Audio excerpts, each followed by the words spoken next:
नमस्कार छात्रों, आप सब कैसे हैं। आपका हिंदी की क्लास में एक बार फिर से स्वागत है। आज हम पढ़ेंगे बाघा बॉर्डर के बारे में, जो कि पंजाब के शहर अमृतसर के पास बना हुआ है और भारत और पाकिस्तान बॉर्डर के नाम से जाना जाता है। तो इस पाठ को पढ़ने से पहले आप सभी मेरे चैनल को सब्सक्राइब करें और बेल आइकॉन का बटन दबाएं ताकि आपको नोटिफिकेशन मिलते रहें। तो आइए पढ़ते हैं बाघा बॉर्डर के बारे में। बाघा बॉर्डर को एशिया की बर्लिन दीवार के नाम से जाना जाता है। किस दीवार के नाम से? बर्लिन दीवार के नाम से जाना जाता है। वैसे बर्लिन जो है वो जर्मनी में है। भारत और पाकिस्तान को परस्पर जोड़ने वाला यह बॉर्डर जीटी रोड पर स्थित है, जिसके एक और लाहौर तथा दूसरी ओर अमृतसर नामक प्रसिद्ध नगर हैं। यह बॉर्डर अमृतसर से करीब 33 किलोमीटर की दूरी पर स्थित है। अमृतसर से बाघा जाते समय खालसा कॉलेज, गुरु नानक देव विश्वविद्यालय के अतिरिक्त छेहरठा, खासा व अटारी नामक गाँव आते हैं। अटारी में मुख्य सड़क पर शहीद श्याम सिंह अटारी की आत्मकद प्रतिमा सैलानियों के आकर्षण का केंद्र है। नेशनल हाईवे अथवा शेरशाह सूरी मार्ग, जिसे प्रायः जीटी रोड भी कहा जाता है, के रास्ते वाघा बॉर्डर पहुंचने के लिए अमृतसर से करीब 1 घंटा लगता है। निजी वाहन अथवा सैलानी गाड़ियों या फिर ऑटो रिक्शा द्वारा भी यहाँ पहुँचते हैं। तो आप जाइए कभी, अगर अमृतसर जाते हैं स्वर्ण मंदिर में माथा टेकने, तो यहाँ भी जाइए। आज़ादी से पहले अंग्रेजी साम्राज्य के समय वाघा गांव ब्रिटिश पंजाब की लाहौर डिवीज़न में स्थित था। 1947 में विभाजन के बाद यह गांव भारत और पाकिस्तान में बंट गया। दोनों देशों के बीच एकमात्र यातायात मार्ग होने के कारण 1947 के बाद कुली इस बॉर्डर के रास्ते सामान लाने और ले जाने का कार्य करते रहे हैं। भारत और पाकिस्तान के स्वतंत्रता दिवस पर क्रमशः 14 व 15 अगस्त को दोनों देशों के अमन पसंद नागरिकों ने बाघा बॉर्डर पर मोमबत्तियां जलाकर पारस्परिक स्नेह और सौहार्द का इजहार किया था। यह भारत व पाकिस्तान के समझौते के रूप में जनता के बदले हुए मन की प्रतिक्रिया स्वरूप था। पहले भी मोमबत्तियां जलाकर आधी रात को शांतिमय जश्न होते रहे हैं। वैसे भी दोनों देशों की आम जनता द्वारा भारत पाक के बीच व्यापार को उत्साहित करने के लिए वाघा बॉर्डर पर यातायात मार्ग को खोलने संबंधी आवाज़ उठाई गई है। मार्च 2005 को बॉर्डर विषय पर विचार विमर्श करने के लिए भारतीय बॉर्डर सिक्योरिटी फोर्स, जिसे कि BSF के नाम से जाना जाता है, का एक दल बाघा बॉर्डर के पाकिस्तानी रेंजर से मिला।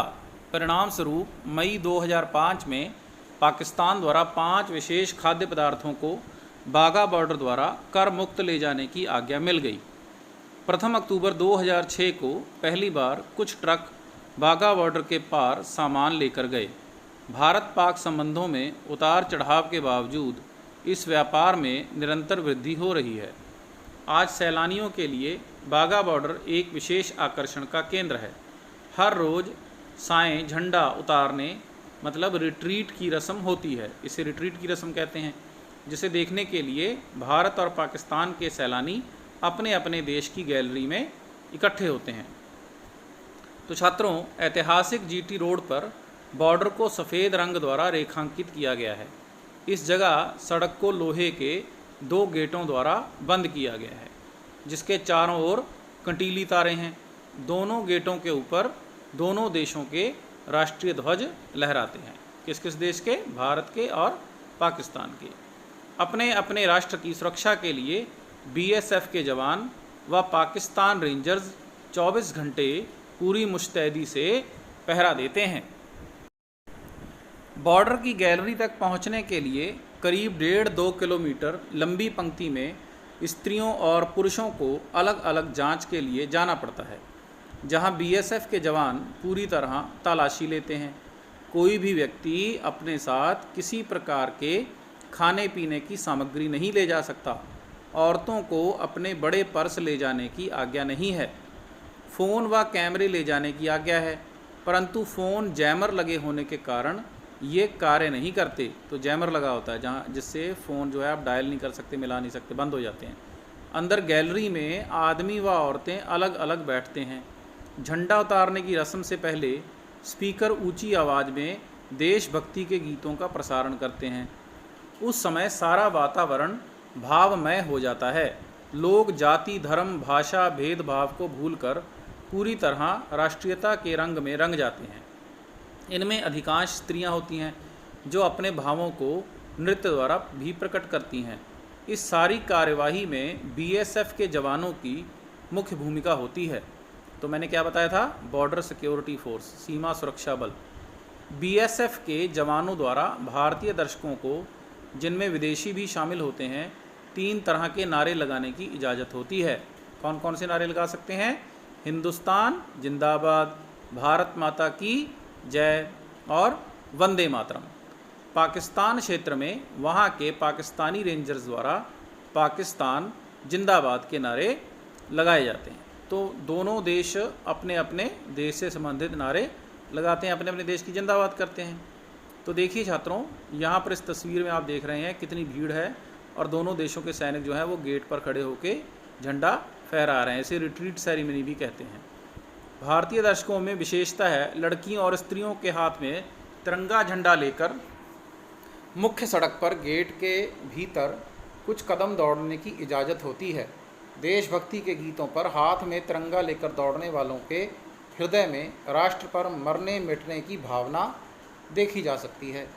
दर्शक गैलरी पर भारतीय सैलानियों की भीड़ देखते ही बनती है। मुख्य द्वार के दोनों ओर बनी गैलरियों में 42,000 लोगों की बैठने की क्षमता होती है, लेकिन वहाँ लगभग 800 लोग एकत्र हो जाते हैं। रिट्रीट की रस्म प्रायः शाम 5:30 बजे आरंभ होती है और करीब आधे पौने घंटे बाद पूरी हो जाती है। इससे पूर्व बीएसएफ के जवान पूरे उत्साह व जोश के साथ परेड में हिस्सा लेते हैं और पूरे वेग से अपने बूट धरती पर मारते हैं। उस समय सभी दर्शक तालियां बजाकर सैनिकों की हौसला अफजाई करते हैं। झंडा उतारते समय लोहे के दोनों गेट खोल दिए जाते हैं। दोनों देशों के सैनिक एक दूसरे से हाथ मिलाते हैं व धीरे धीरे दोनों देशों के जवान संगीत की मधुर ध्वनि में अपने अपने देश के झंडे उतारकर संभाल लेते हैं और गेटों को पुनः बंद कर दिया जाता है। पंजाब के मानचित्र पर स्थित अमृतसर, जहां धार्मिक स्थान हरिमंदिर साहब व ऐतिहासिक स्थान जलियांवाला बाग हो, वहां वाघा बॉर्डर को झंडे उतारने की रस्म के तौर पर ही जाना जाता है। भारत सरकार द्वारा वाघा बॉर्डर को एक सैलानी केंद्र के रूप में प्रोत्साहित किया जा रहा है। वहीं एक ग्लोबल पर्यटन कॉम्प्लेक्स के निर्माण की योजना भी विचाराधीन है। तो आप कभी भी पंजाब आएँ तो अमृतसर में माथा टेक कर दुर्गियाना मंदिर जाकर वाघा बॉर्डर ज़रूर देखें। अब देखिए, इससे जुड़े हुए अभ्यास प्रश्न है कुछ कि इन शब्दों में र आधा है या पूरा। तो छात्रों, मैंने पहले ही बताया है कि र आधा कहाँ होता है, जब वो सिर पर डाला जाता है, और पूरा कब होता है, जब वो पैर में पड़ा होता है। तो आप आसानी से सीख सकते हैं कि पैर में पूरा और सिर पर आधा या अधूरा। तो देखिए, ब्रिटिश में पैर में रा पड़ा हुआ है तो पूरा रा है, रिट्रीट में ट के पैर में रा पड़ा हुआ है तो पूरा है। तो जहाँ पैर में है वो पूरा है। इसी प्रकार दर्शक और मार्ग में ऊपर रा पड़ा हुआ है तो ये आधा आधा। इस प्रकार आप अन्य में भी रा ढूंढ लें। तो आपका बहुत बहुत धन्यवाद। फिर मिलेंगे। आपने ये पाठ सुना, इसको आप कॉपी में लिख सकते हैं, याद कर सकते हैं। धन्यवाद। Bye bye.